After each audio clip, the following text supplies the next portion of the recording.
সুপ্রিয় দর্শক, আমি মুস্তফা খন্দকার স্বাগত জানাচ্ছি আজকের সম্পাদকীয়তে। অন্তর্বর্তী সরকারের সময় থেকে শুরু হওয়া মব সংস্কৃতি বর্তমান সরকারের আমলেও থামছে না।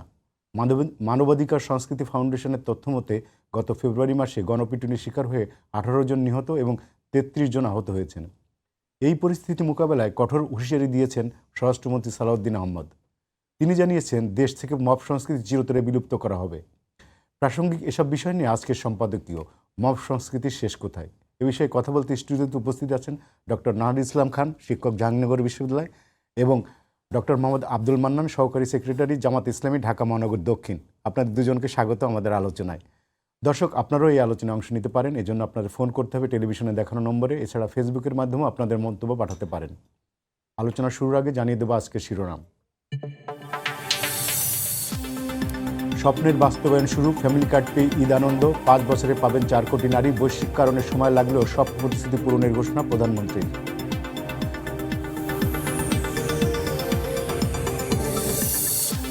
তেহরানে রাতভর বোমাবর্ষণে নিহত 40, দ্রুত যুদ্ধ শেষ করতে চান ট্রাম্প। পুতিনের সঙ্গে ফোনালাপ, যুক্তরাষ্ট্র নয় সিদ্ধান্ত নেবে ইরান, হুঙ্কার বিপ্লবী গার্ডেন। মধ্যপ্রাচ্য সংঘাতের মধ্যেই জ্বালানি নিয়ে চট্টগ্রামের 14 জাহাজ খালাস শুরু। ভারত থেকেও পাইপলাইনে আসছে ডিজেল। পাম্পে অহেতুক ভিড় না করার আহ্বান প্রতিমন্ত্রীর।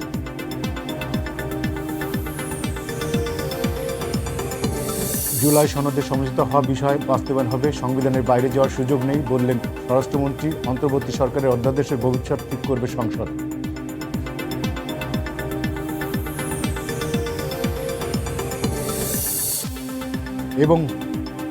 এবং জুলাই হত্যা মামলায় সাইমুন রেজার ঘুষ দাবির অডিও নিয়ে তোলপাড়। প্রশ্নবিদ্ধ হয়েছে ট্রাইব্যুনাল, বলছে চিফ প্রসিকিউটর। তদন্তে 5 সদস্যের কমিটি গঠন।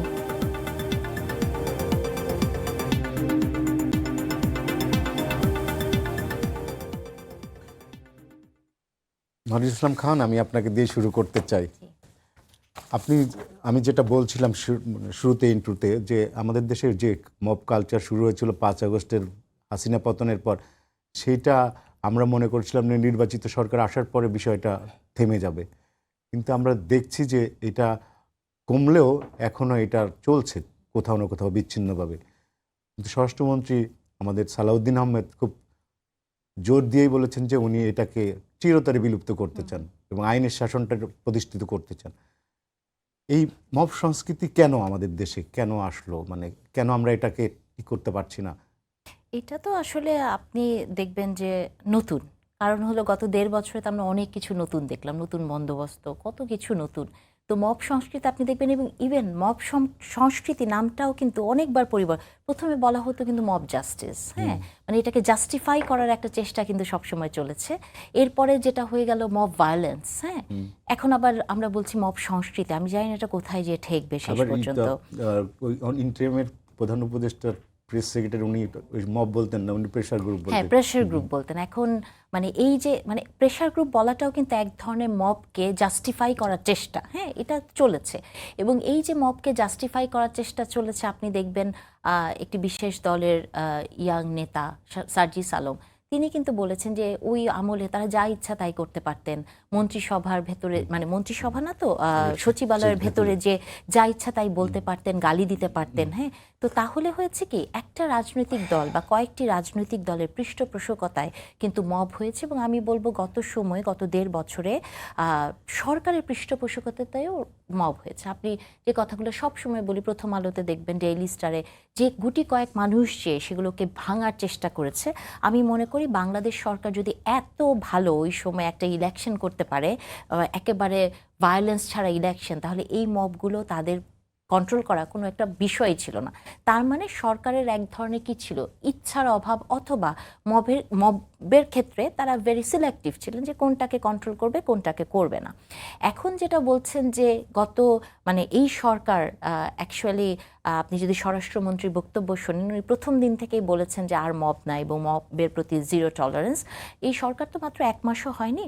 তবে আমি মনে করি যে এই জায়গাগুলোতে সরকারকে কোনো কম্প্রোমাইজ করা যাবে না। এবং উনি মনে হয় আরেকটি কথা বলেছেন যে মব আসলে সব কিছুকে আবার মব বলাও ঠিক না, কারণ আপনি যখনই যে কোনো একটা গন্ডগোলকে মব বলবেন তাহলে সেই মানে গন্ডগোলের বা সেই প্রবলেমটার ইন্টেন্সিটি এবং ম্যাগনিটিউডকে আপনি লাইট করে দেখারও চেষ্টা চলতে পারে। তো যেটা মব সেটাকে মব বলতে হবে, যেটা অন্য ধরনের ক্রাইম তাকে ক্রাইম বলতে হবে। সব কিছুকে মব বলে জাস্টিফাই করার বা কোনো সন্ত্রাসকে সরলীকরণ করার আসলে কোনো জায়গা নাই।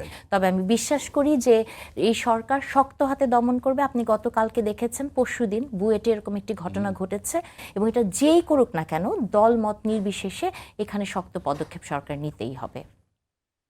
মান্নান ভাই, আমি আপনার কাছে আসি। সেটা হচ্ছে যে নির্বাচন তো হলো একটা, আমরা তো সেই নির্বাচনের পরে জামাত ইসলামী ইতিহাস গড়েছে। এ পর্যন্ত যতগুলো নির্বাচন হয়েছে তার মধ্যে এবারই তারা সবচেয়ে বেশি আসন পেয়েছে, এবং এটা মানে জামাতের দিক থেকে যদি বলি যে এটা ল্যান্ডস্লাইড ভিক্টরি তাদের জন্য। তারপরেও আপনারা নির্বাচনকে নিয়ে নানা রকম কথাবার্তা শুনছি, বলছেন তো, এবং আপনাদের আমির বলেছেন যে নির্বাচনে ভোটাধিকার লঙ্ঘন হয়েছে। বিষয়টা কি, যদি আপনি আমাকে একটু ব্যাখ্যা দিতেন। ঠিক আছে, আপনাকে ধন্যবাদ।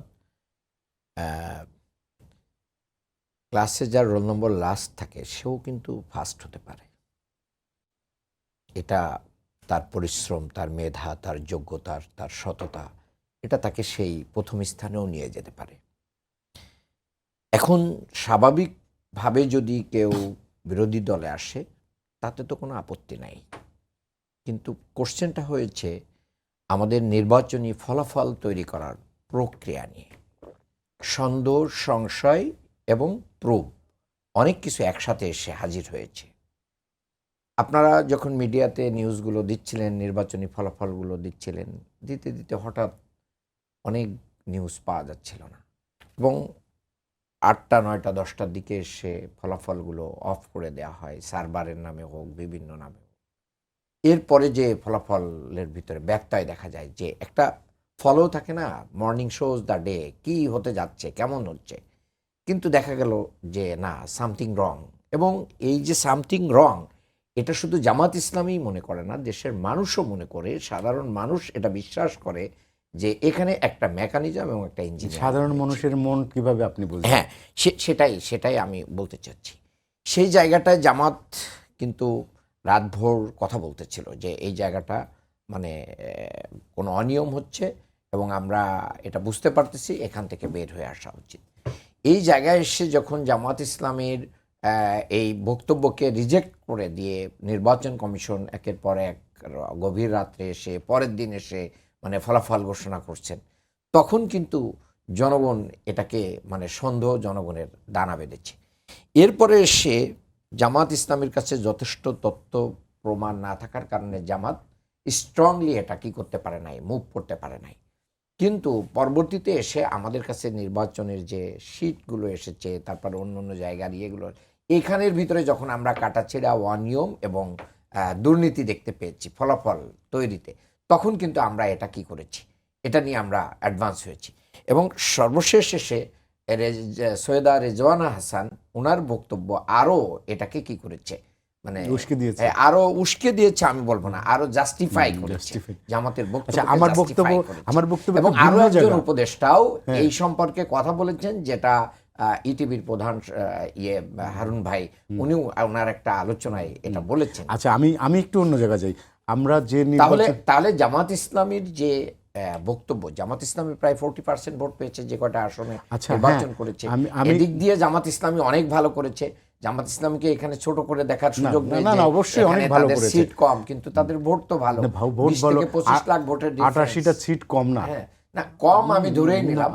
জামাতের যদি আমি যা ইচ্ছা তাই সিদ্ধান্ত নিতে পারবে। আরেকটা জিনিস আমি যদি অন্যভাবে দেখি, যে নির্বাচনে যারা পরাজিত হয় সাধারণত আমাদের দেশগুলোতে এই কারচুপি, স্থূল, জামাত সেই ধরনের কথা এরকম বলে, আমি সেটা বলছি। কিন্তু আপনারা যেহেতু শপথ নিয়ে ফেলেছেন, সংসদ সদস্য হয়েছেন সংসদে, এবং আপনাদের নেতা আমির উনি সংসদে বিরোধী দলের নেতাও বলছেন, সব জায়গায় অনুষ্ঠানও করছেন, হ্যাঁ। তাহলে আপনারা এখন আর ইলেকশনের নিয়ে কথাগুলো কি কতখানি না, জাস্টিফাইড হয়? আমরা কিন্তু মেনেই নিয়েছেন আপনারা। দেশের স্বার্থে, গণতন্ত্রের সাথে, দেশের স্থিতিশীলতার স্বার্থে এবং দীর্ঘদিন গণতন্ত্রহীন বাংলাদেশে যেভাবেই হোক একটা জায়গায় এসে আমরা এগিয়ে যেতে চাই। এই জায়গা থেকে কিন্তু বহু কষ্ট নিয়ে জামাতের আমির কিন্তু বলেছেন যে আমরা এটা মেনেছি, কিন্তু এটার অর্থ এই না যে বুকে কষ্ট যেটা নিয়ে সাদা বলছেন। সেটাকে সাদা বলবো, যেটা কালো সেটাকে আমরা কালো বলবো, যেটা এখন আস্তে আস্তে তাহলে আপনাদের- বের হয়ে আসতেছে। সেই বের হয়ে আসা জিনিস তো আমরা জনগণের সামনে তুলে ধরবো। সেই তুলে ধরাকে আমাদের যারা সরকারি দলে আছেন কিংবা যারা সিইসি আছেন, যারা এর সাথে স্টেক হোল্ডার আছেন নির্বাচন করার সাথে, তাদের এখন মানে একটা দায় আছে যে তারা এটাকে কিভাবে ফেস করবে এবং উত্তর দিবে। এটা তো সরকারি দলেরও বড় দায় না, বিরোধী দলেরও বড় ইলেকশন দায় কমিশনের না। দায়। ইলেকশন কমিশনের এখানে আচ্ছা, কিন্তু সেটা বড় বুঝলাম। দায় আছে। আপনারা- ইতিপূর্বে বিভিন্ন ইলেকশন কমিশনার কিন্তু এর জন্য জেলখানায় জেল যেতে খাটাচ্ছে। হয়েছে। আচ্ছা, আপনাদের ছিল কত, মানে আপনারা কি মনে করেন কতটা আসনে আপনাদেরকে জোর করে হারানো হয়েছে? না, এটা তো আমরা এইভাবে কিন্তু মানে- আপনাদের একজন সমর্থক আইনজীবী ব্যারিস্টার শাহরিয়ার, উনি কি বলছেন 203টা সিট। এটা উনার বক্তব্য। আপনি সুন্দর করে উত্তর দিয়েছেন, সমর্থক আইনজীবী। উনি আমাদের দলীয় পদ আমি পদবিধারী আছে কিনা আমি জানি না বলে সমর্থক বললাম। আমিও জানি না। থাকতে পারে, থাকলে বলতাম যে উনি সঠিক। জামাতের নেতা। আপনার বক্তব্যই সঠিক। আচ্ছা, ঠিক আছে, আমি কাজেই একটু- ওইটাকে জামাত ইসলামীর বক্তব্য আচ্ছা, বলার কোনো আমি সুযোগ একটু নাহিদ ইসলাম খান আপনার কাছে আসি। সেটা হচ্ছে, আপনি জানেন যে একটা নিউজ আজকে খুব তোলপাড় হচ্ছে, টক অফ দ্য সিটি বলা হচ্ছে, জামাতের একজন উপদেষ্টা, আমিরের উপদেষ্টা, উনি পররাষ্ট্র মন্ত্রণালয়ে পদায়ন চান যে, এবং ওনাদের বক্তব্য হচ্ছে যে চিঠি দিয়ে জামাতের আমির লিখেছে যে জামাতের যে পররাষ্ট্রনীতির যে মনোভাব এইটা উনি জানাবেন এবং তাতে ভারসাম্যপূর্ণ একটা কূটনৈতিক সম্পর্ক বিভিন্ন দেশের সাথে হবে। তো এই জিনিসটাকে আপনি কিভাবে দেখছেন?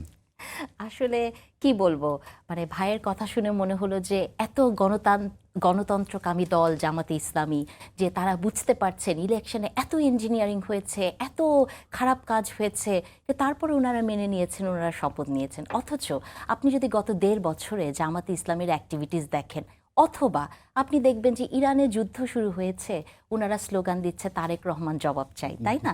তো তাহলে এই যে গণতন্ত্রকামী, মানে ইরানের যুদ্ধের জন্য ওনারা রাজপথে নেমে গেলেন, তারেক রহমানকে দোষারোপ করলেন, আর এত বড় ভোট কারচুপি হলো, তাতে ওনারা বলছেন যে ওনারা কিছু করবেন না গণতন্ত্রের খাতিরে। এত গণতন্ত্র যদি বাংলাদেশে হয়, আমি ওনাদেরকে কংগ্রাচুলেট করতে চাই, এবং আমি জানি যে তাহলে বিরোধী দলটা চমৎকার হবে, এই সরকারের আর কোনো চিন্তাই নাই। ভাই যে কথাটি আপনি বলছিলেন সেই প্রসঙ্গে যাওয়ার আগে আরেকটু বলি যে ভাই ওনাদের একজনের কথা বললেন যে ওনাদের কেউ না, ওনারা সমর্থক হতে পারেন। আমরা গত 1.5 বছর ওনাকে ওনাদের দলের লোক হিসেবেই দেখেছি, তখন এই কথাগুলো কখনো শুনি নাই। ভাই একটু শেষ করি। সেটা যেটা হয়েছে যে এই যে দেখেন, যেটা হয় যে জামাতে ইসলামী যখনই কিছু একটা হয় বা করে, তখনই ওনারা বলে দেন যে ব্যক্তিগত মতামত, অথবা আমরা জানি না, উনি আমাদের কেউ না।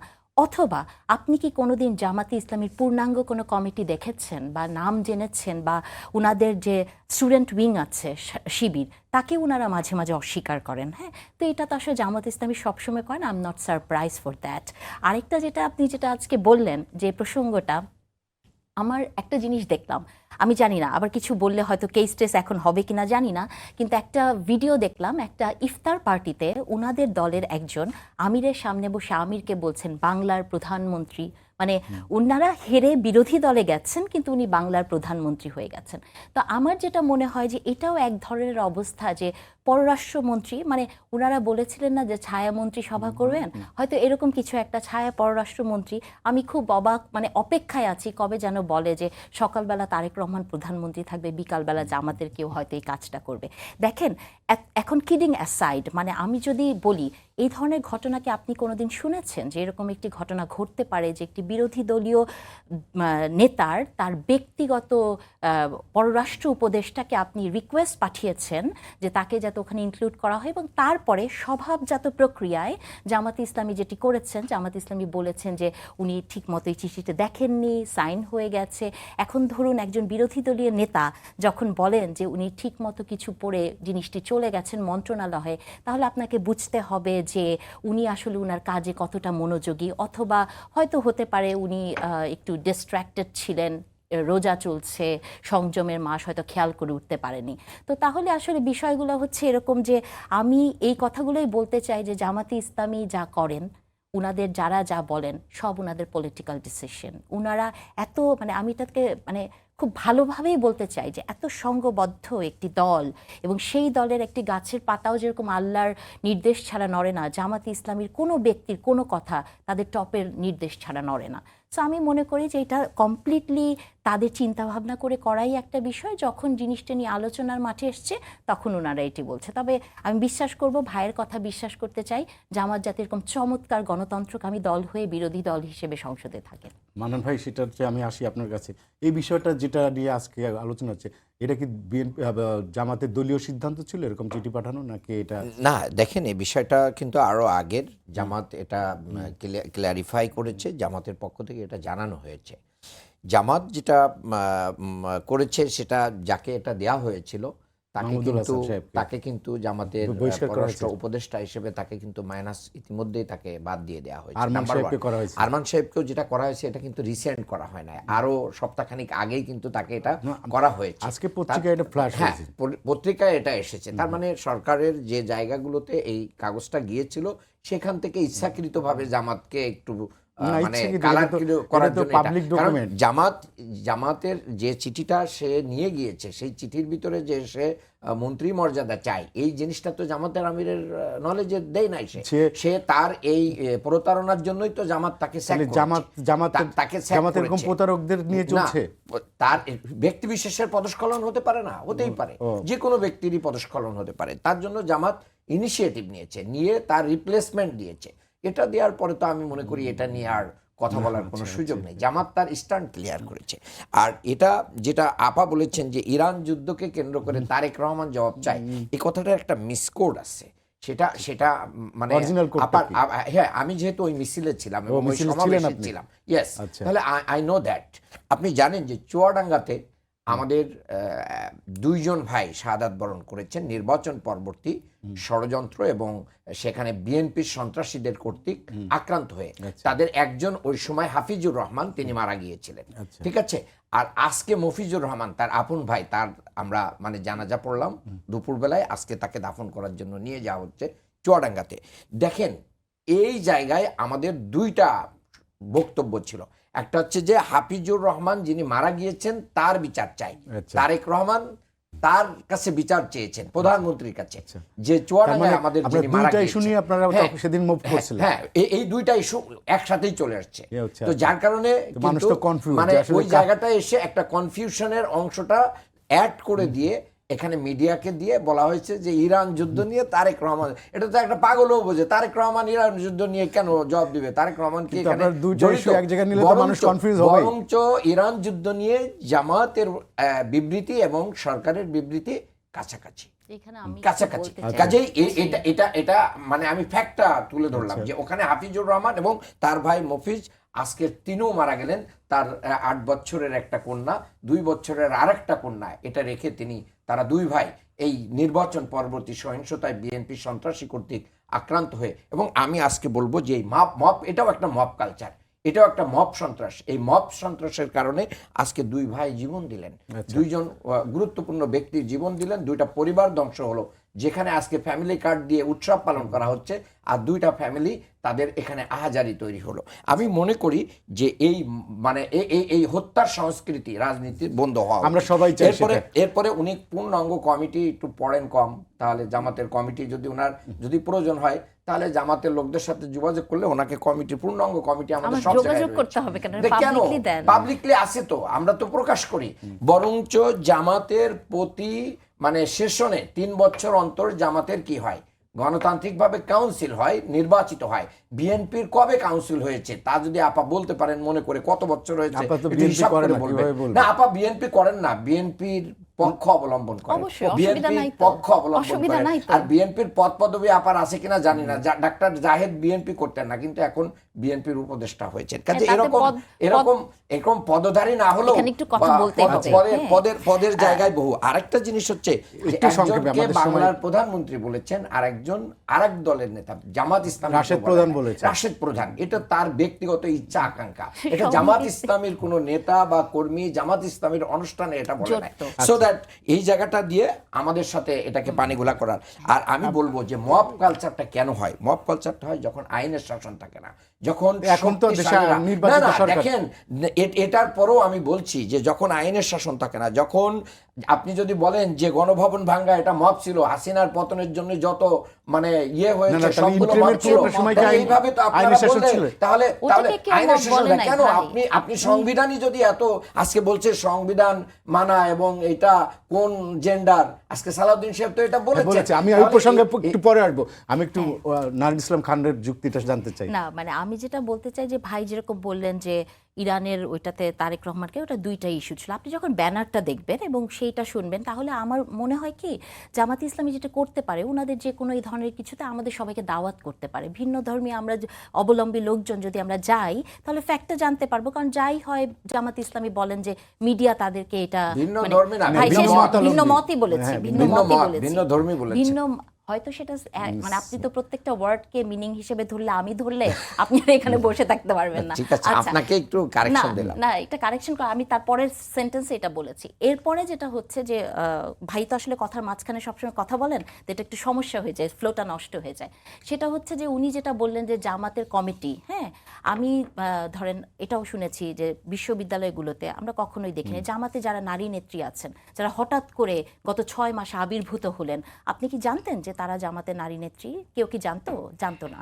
তো এই কথাগুলো তো জামাতে ইসলামীর আমি একা বলি না, এটা সবাই বলে, কিন্তু ভাইদের সাথে বসলে ওনারা এমন করে পোর্ট্রেট করেন যে যিনি তার পাশে সহবক্তা হিসেবে থাকেন মানে তিনিই হয়তো এটাকে একটা কালার করার চেষ্টা করছে। বিষয়টা আসলে তা না, এটা সবারই এক ধরনের ডিলেমা আছে যে জামাত ইসলামী কে করে না করে, অথবা শিবির কে করেছে না করেছে। আপনি তাদের 5 বছর আগের ইতিহাস, 2 বছর আগের ইতিহাসে দেখবেন যে তারা অন্য দলে ছিল। এখন যদি গুপ্ত শব্দ বলি ভাই হয়তো খুবই উত্তেজিত হয়ে যাবে। তো এই যে বিষয়গুলো ওনারা করেন, আমার মনে হয় যে ওনাদের ক্লিয়ার স্ট্যান্ডে থাকার কথা, এবং ওনারা যেটা করেন সেটা করার পরেই বলে দিবে যে ব্যক্তিগত মতামত। এবং আপনি শফিক প্রধান মানে ওনার ছেলের কথা যেটা বললেন, ওরা তো জোটেই এবং একই জোটে। তো আপনি যখন জোট করবেন ভোটের রাজনীতিতে, আবার তার কোনো বক্তব্যকে আপনি ওন করবেন না, আমি তো মনে করি এটা দ্বিচারিতা। আর জাহিদ ভাইয়ের কথা যেটা বললেন, আপনার মনে আছে কিনা আমি জানি না, যে জনাব তারেক রহমান তার ইশতেহারের ঘোষণার সময় বলেছিলেন যে তিনি দল মত নির্বিশেষে মেরিটোক্রেসিকে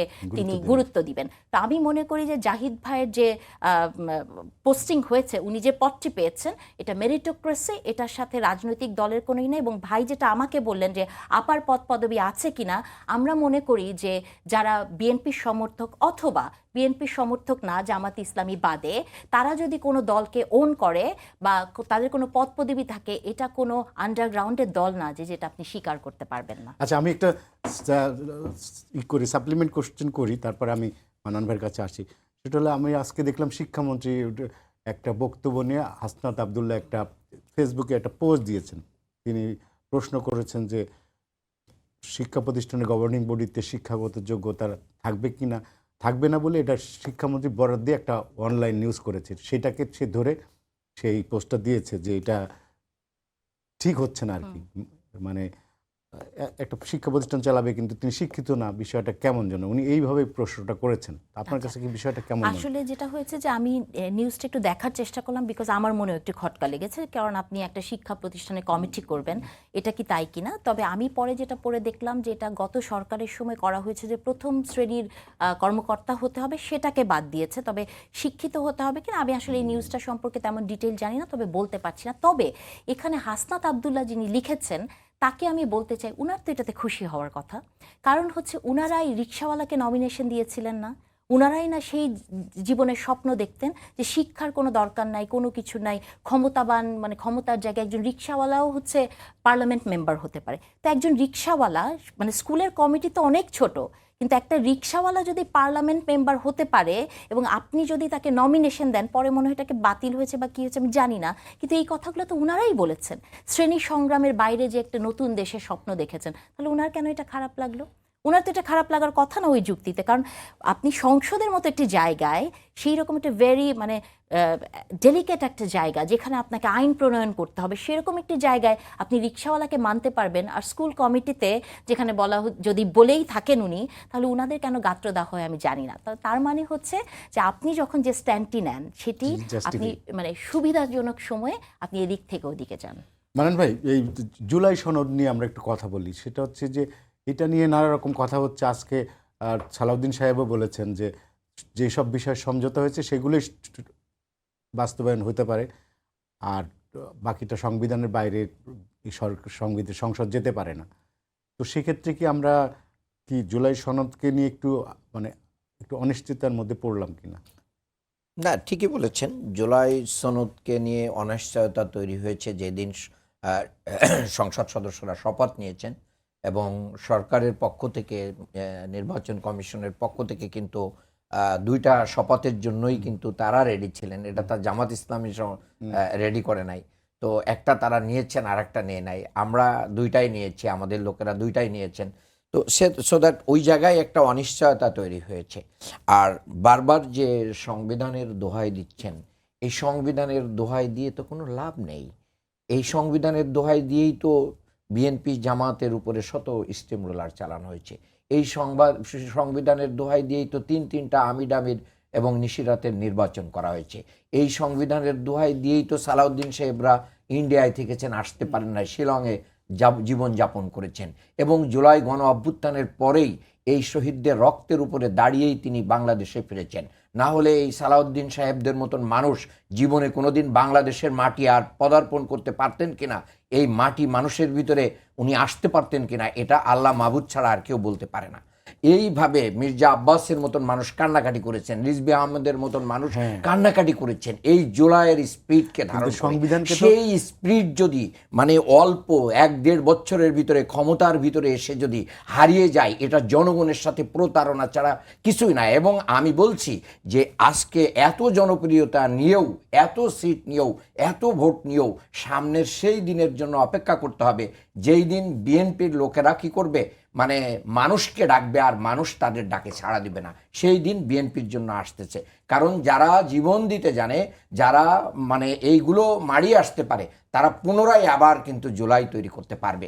কিন্তু যারা ওই মানে লিয়াজো মেনটেন করে এপার ওপার এবং সরকারি বিরোধী এই লিয়াজোকারীরা কিন্তু টাকা পয়সা ধন দৌলত নিয়ে আবার পালিয়ে যাবে। তাদের বাগের ডাক শুনে আর কেউ আসবে না। আচ্ছা, আমার হাতে 2 মিনিট সময় আছে। আপনি 2 মিনিটে যদি বলেন যে আজকে কিন্তু একটা ঐতিহাসিক ঘটনা ঘটছে, মানে সেটা হচ্ছে যে নির্বাচনের মাত্র 1 মাসও হয়নি এবং ভোটের কালি এখনো শুকায়নি। বিএনপি কিন্তু তাদের বিএনপি কিন্তু তাদের প্রতিশ্রুতি একটা বাস্তবায়ন করে ফেলছে।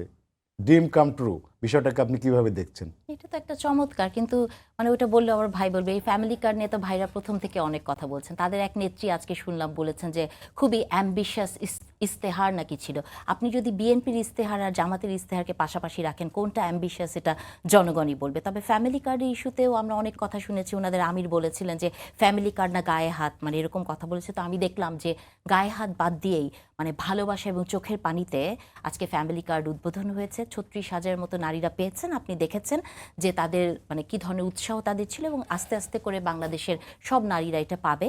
আমি মনে করি যতই আমরা বলি না কেন, আমি এই কথাটা সব জায়গায় বলার চেষ্টা করি যে বিএনপি একমাত্র রাজনৈতিক দল, যে রাজনৈতিক দলটি নারী বান্ধব দল এবং সেই রাজনৈতিক দলটি নারীর ক্ষমতায়নের ভেতর দিয়ে গেছে। এবং আমি বিশ্বাস করতে চাই যে বিএনপির হাত দিয়ে নারীর ক্ষমতায়ন হবে এবং সেইখানে যদি বিএনপি কোনো ছাড় দেয় তাহলে আমরা অবশ্যই এই তর্কটি জারি রাখবো। সো আমার শুভকামনা রইল যে ফ্যামিলি কার্ড নিয়ে যত বিতর্ক হয়েছে সেটার ঊর্ধ্বে যে ফ্যামিলি কার্ডই হোক বাংলাদেশের মায়েদের এম্পাওয়ারমেন্টের ফার্স্ট স্টেপ। 30 সেকেন্ডের জন্য 30 সেকেন্ডে আমি বলতে হয় ফ্যামিলি কার্ডের মাধ্যম দিয়ে নারী পুরুষ একটা পরিবার প্রতিষ্ঠিত হোক, এই উদ্যোগকে আমরা স্বাগত জানাই। এটা নিয়ে দুর্নীতি না হোক, এটাও আমরা কামনা করি। আর এটা নিয়েও তো আজকেও দেখলাম যে অনেকে জয় বাংলা জয় বঙ্গবন্ধু বলেছে, এটাও হয়েছে। সবাইকে দিছে তো, এটা তো কোনো সেটা বলতেই পারে, কোনো অসুবিধা নাই। আর শিক্ষা অঙ্গনে কমিটির ক্ষেত্রে যে যোগ্যতা লাগবে না, এই নিউজটা যদি সত্য হয় তাহলে এটা বাংলাদেশের জন্য আমাদের হাতে আর সময় নেই। মানব ভাই আপনাকে সময় দিতে পারছি না, সরি। ধন্যবাদ আপনাদের দুজনকে ধন্যবাদ আমাদেরকে সময় দেওয়ার জন্য। দর্শক সবাইকে ধন্যবাদ জানিয়ে শেষ করছি আমাদের আজকের সম্পাদকীয়। আগামীকাল আবার দেখা হবে একই সময়ে। শুভরাত্রি।